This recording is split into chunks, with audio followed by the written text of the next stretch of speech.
Alright, we're gonna drink some tea while we spill some tea. Oh, yeah.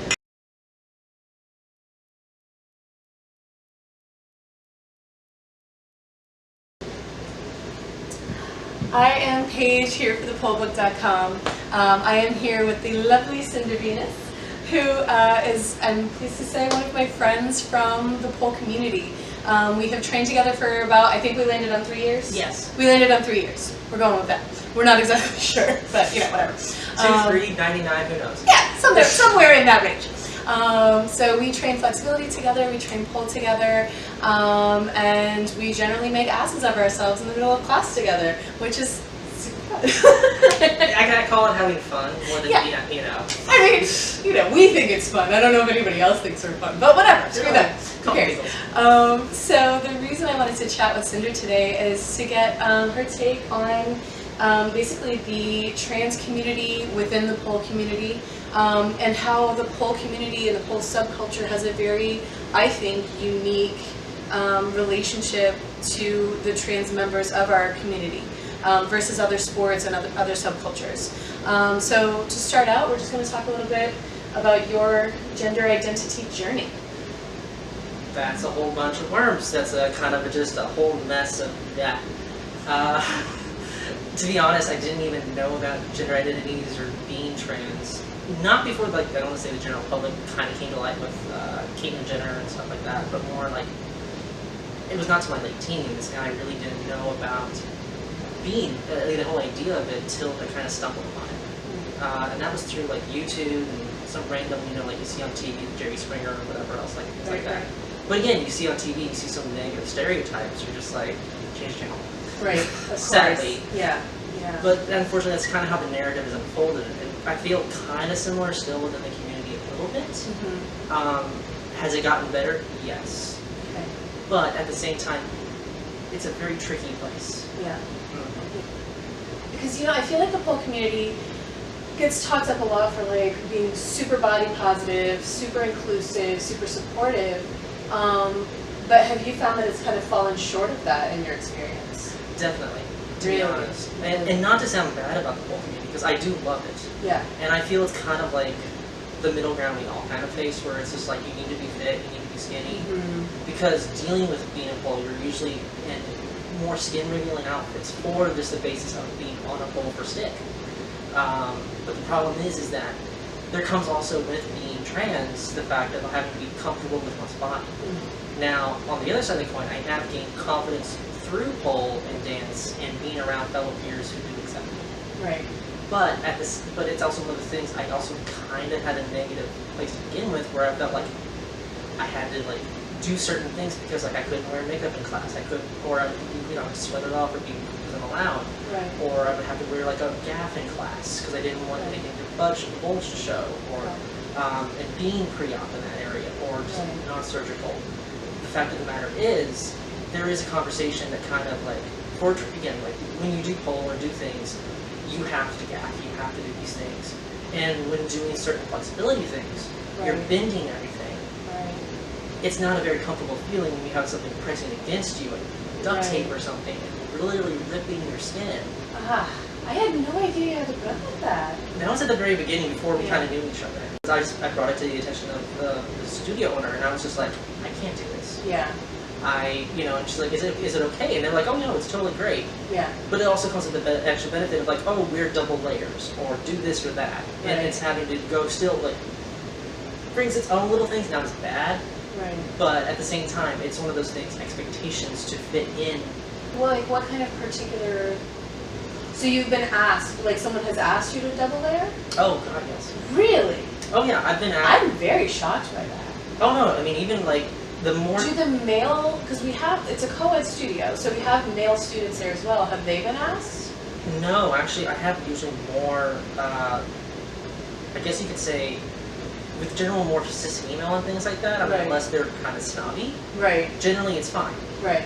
But males are very hostile, very confrontational. Right. We had one male student at the studio, and he just flat out was like, had a problem with me, came to my face and was like, we got a problem here. And And I'm like, what the fuck? Are you serious? It was just me and him at the time. Oh my god, I had no idea. Well, no, I don't tell people this thing, so this happens normalized. Okay, so you've had kind of a mixed bag with the pole community as far as how people are responding to you. You've been asked to double layer your clothing. You've had, you know, like male students come up to you and like get in your face and be like, do you find that overall the pole community has been more accepting than like society at large, or do you feel like it's still like exactly the same? Yeah, I think so, because like I said, aside from the usual, like maybe one or two problems that are odd for just whatever. Right. In class, it's no problem. I'm seen as any other student that, you know, though I do have some things because my medications do carry the thing that of hyperhidrosis most of the time. Right. Oh, that makes pole so freaking hard. Yeah. It's like, let me just slide down when I'm 8 feet up in the air. Great job. Yeah. Awesome. Awesome. Yeah. Oh man. See, and that's a whole other, like, that's something that I had never considered again. Because, like, I mean... Oh no, we were stumped forever with our instructor, just like we were trying to think, like, why was I so sweaty? Because it wasn't that I was training just fine. Right. And even that was a struggle in the beginning because adverse from my medication as well. And what's funny is, so I had already started transitioning medically, like, I want to say maybe a year plus before starting pole. Okay. And what's another side effect of Spiro is one of the desired effects is it minimizes muscles. Okay. It just tears them apart. Like it just it just destroys the muscle. So like when people are talking about like unfair advantages of sports or things like that, they really have no idea where we're coming from, because especially if you start from a blank slate of like, I was a couch potato, I was a graphic designer, I was a video game behind the computer, all that. Right. I never touched a workout weight before that. One was just to help not bulk up, or the fear of bulking, to have a feminine shape. Right. Because there are some muscle things, but after being on the medications for us at a certain point, your body does change physically. Right. And the thing is that I couldn't, it was hard for me to get, that's silly to admit, but as a baby poler, even just holding up on the pole, when you have no muscle, so you're having to train, and I'm having to do things, and essentially feel like I had to push myself just to establish a little bit more, because I was even told I was staying longer in the beginning class, intro class, just for the fact that I had to establish my muscles more than anything else. And that was because of the Spiro just destroying them. Wow. Previous to, doing this interview, there was this article that's come out recently about these 3 girls in Connecticut who are suing the school board over allowing trans students to compete as their gender identity. Desire, and as themselves. I have a reaction to that, but you know, not my not my interview. So,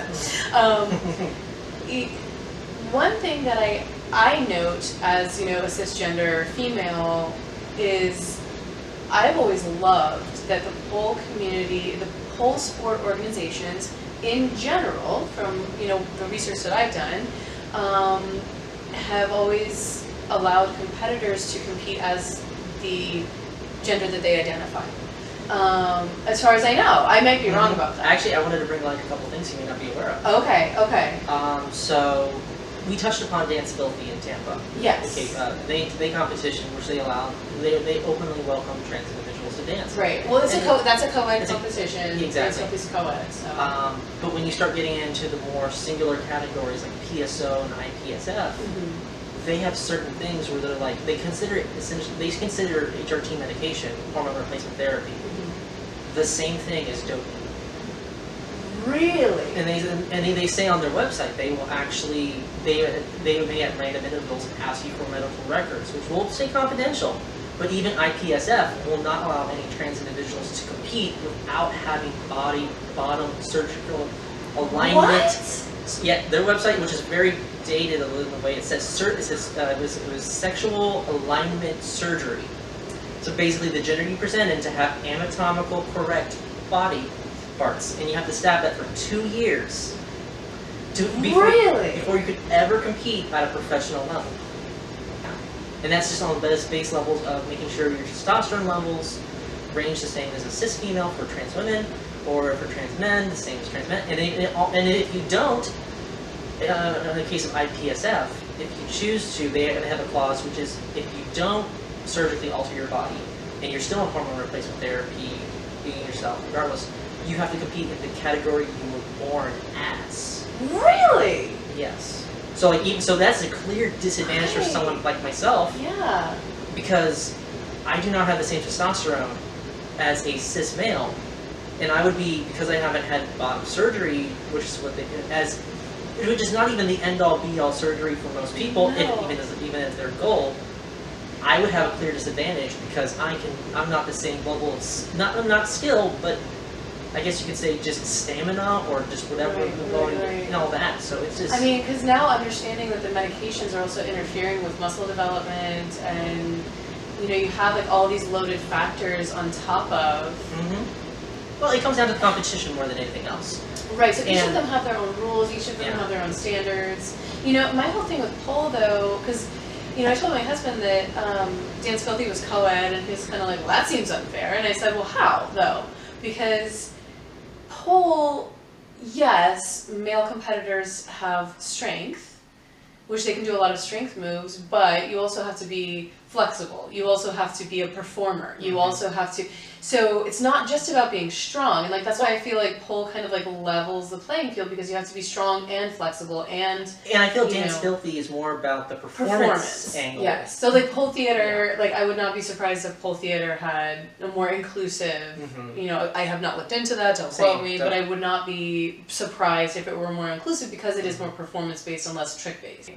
Right. Yeah. Which also, touching upon, I forgot about bottom surgery, is also when you have bottom surgery, you also, because it kind of touch upon the 2-year thing, you have to relearn everything.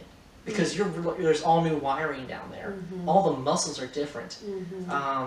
I've heard it's more kind of similar to after pregnancy and things like that. But even more so because there's all the nerve endings are reconnecting, everything's coming together. Yeah. I mean, the adventure of learning how to pee is fascinating, I hear. I mean, again, I gotta laugh at it, but the point is... No, but I mean, it's a concern. And especially for us, because again, we're so worried about our flexibility, and we have to get to a certain level of comfortability and movability that... And the concerns for someone in this kind of sport and livelihood as well. So there is a contortionist who I absolutely adore, who goes by the name S.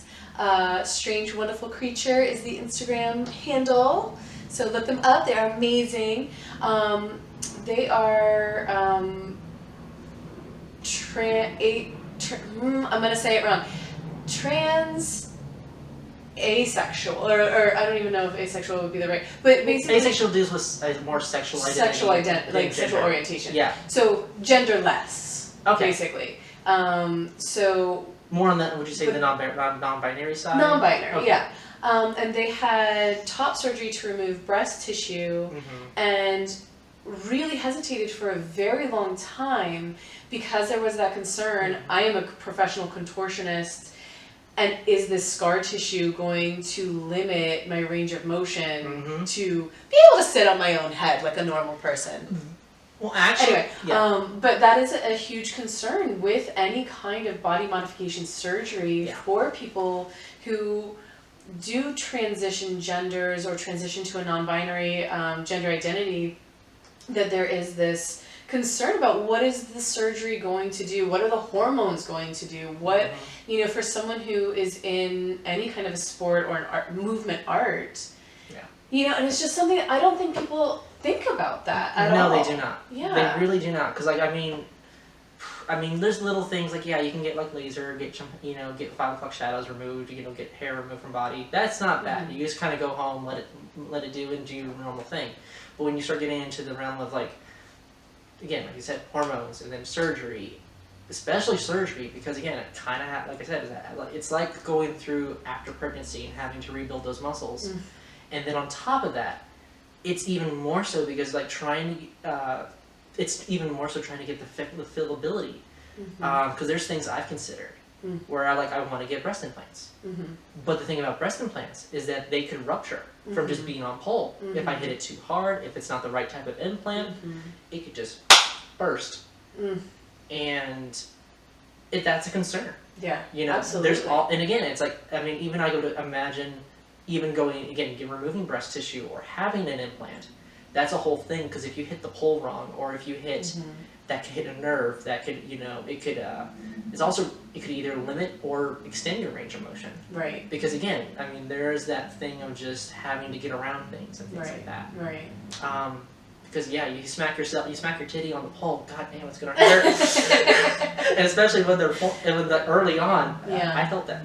Yeah, absolutely. And it was coming to terms just being a woman, but at the same time also just learning, oh yeah, there's something there now, and then or being more aware of body. I mean, constantly having to relearn your body. Yeah, I feel like, because it's not just it's changed. You know, it's a very slow, gradual process of evolution that so it's this constant and I mean, everybody to some extent has to relearn their body at several points in their life. You know, as we age, as we for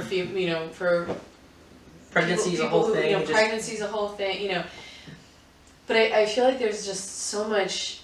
Well, I can't even imagine going menopausal and having that whole body shift of just hormones themselves. Is that that's even a thing itself, and that's something that we all come to terms with at different points in our lives. Right. And again, I just feel is menopause a thing for trans individuals? I had never thought about that. Because technically, actually, we'll do better off because because your hormones are provided. Medically. Yes, because and as long as you have a doctor that's willing to give it to you for that time frame, you're golden. This has been thoroughly educational for me. I hope you guys have learned a lot as well, and I hope that we have learned to be a little bit more considerate to the experiences of others, because you have no freaking clue what somebody else is dealing with. You don't know if they are dealing with muscular atrophy or hyperhidrosis or pains or what all is going on in their life. So let's all try to be a little bit more empathetic and a little bit less judgmental. Thanks, guys. Cinder, thank you so much for taking the day, to come and talk with me. This is just such essential and valuable information for people to have. Is there anything that we missed? Any last note that you want people to know? I mean, I kind of feel like we kind of had a lot of it, but I think is be more considerate of people, because that's even a thing. I have the luxury in that I pass very well, and there's some I know who do not pass as much, or non-binary individuals that do pole. And the thing about them specifically also is just because they don't align themselves with, I don't want to say the more stereotypical idea, don't judge them to your standard. Don't judge them to that standard. And I feel it's something that the community does need to get to, is that we need to be more aware, kind of not as policing as much, and just bring it back to the kind of the art aspect. Yes. The performance angle, because I feel, while it doesn't have to be sexual in its nature, I think the very essence of just being just being artistic and just allowing all of us to do that through dance, specifically, I think is more of what I think we should really focus on. Because again, no matter how much of the sport angle you want to go into, some people do it just purely for the art. Yeah. And I think everyone's body is different, and we just really need to celebrate that aspect. Yes. Because I feel the sports angle does make it sometimes more competitive, which brings the hostility and the confrontation angle. So that's why I say to bring more towards the art. Yeah. Let's be artsy, people. Thank you guys so much for watching, and Cinder, thank you so much for being here today. Really, really appreciate it. Hope you enjoyed the tea. We know we did. And hit me up at Instagram, Twitter, all that fun jazz at Cinder Venus. And I will put all of that in the what's it called? The thing that if you go down the description. I'm new to YouTube. I'm sorry, people. Yeah. So in the description, somewhere down there. I will or maybe eventually move up here. Or annotation cards. Put one on my face. No. Sorry, I've been around since the beginning of YouTube, so it's changed. I'm an old lady. I'm new to all of this. I don't know what's happening. But yes, Cinder Venus on Instagram and Twitter and all of the fun things. And we will see you around. Thank you so much for joining us. I am Paige here with thepullbook.com.